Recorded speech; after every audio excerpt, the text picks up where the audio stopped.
Look, man, only Ace Bailey and his team know why they did what they did for the pre-draft process, but it got him in Utah.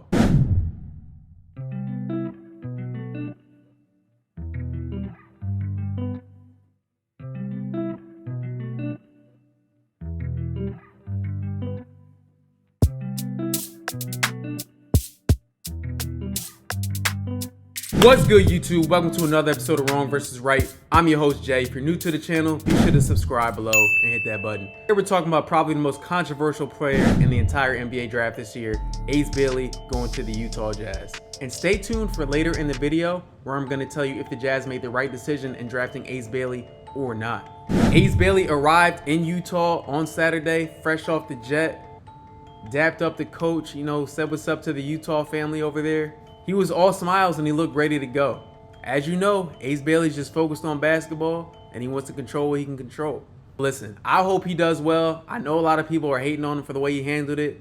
Chill out, man. He's a kid. He's 18 years old. It's the people around him that I think have been leading him in the wrong direction. Before all the pre-draft drama, he was projected to be a top 3 pick going to my Philadelphia 76ers. Instead, he ended up on the Utah Jazz because of the pre-draft shenanigans. There's no other word to call it. First off, you're not even taking workouts from other teams, and then you cancel a workout that you agreed to.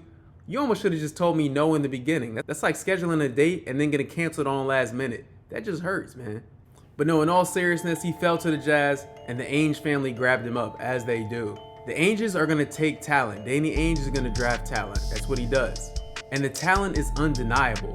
He obviously has plenty of room to grow, and we have to keep that in mind. He is an 18-year-old kid with plenty of room to grow. And I really do hope that he goes off. But when I think about the Utah Jazz, actually, I never think about the Utah Jazz.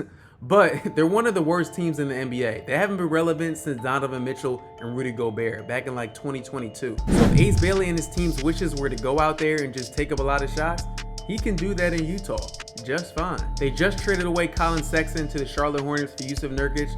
So that means a lot of the shots that Colin Sexton got, that's gonna go to Ace Bailey now. They do still have Lauri Markkanen, but besides him, there's no one else that they can really rely on to score on a night in, night out basis. They have Keontae George, Isaiah Collier. There's some 2 nice young players.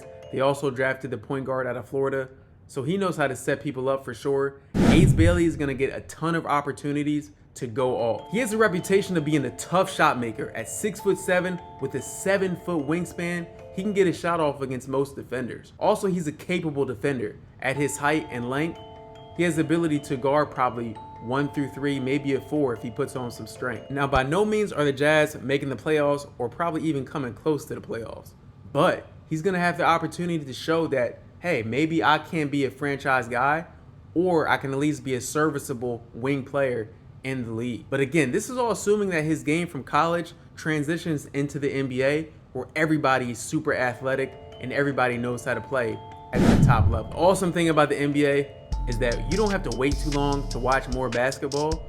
The NBA Summer League is coming up July 10th, so we're able to see how he stacks up against his peers and other hungry players who are looking to earn a spot on an NBA team. Now look, the Jazz made the right pick, I think. Yes, you're bringing the circus to town, but he was the best player available, and you'll just have to deal with it. The Utah Jazz has a history of great players. I mean, obviously Donovan Mitchell years, Rudy Gobert was great for the Utah Jazz, Adrian Dantley going way back, Gordon Hayward, John Stockton, Karl Malone, the list goes on. So the Utah Jazz has a history of great players, and I'm assuming they're gonna try and tell that to Ace Bailey. Like, look, maybe we weren't your desired destination, but look at all these players that have played for us in the past, and look at their Hall of Fame careers. This could be you, and we want you to be a part of that. If Ace Bailey embraces that, he could really add to the Utah Jazz lineage and maybe do something special for this team. By no means are they making the playoffs next season. I don't think that's happening. They might not make it next season after that unless something drastically changes in their roster. But he can at least embrace the fans, embrace the culture over there, and show that he wants to play basketball and contribute to winning basketball. He should really lean into that and step into that role. Like, hey guys, I'm gonna be the ultimate professional for you guys. I'm gonna learn and I'm gonna play my game.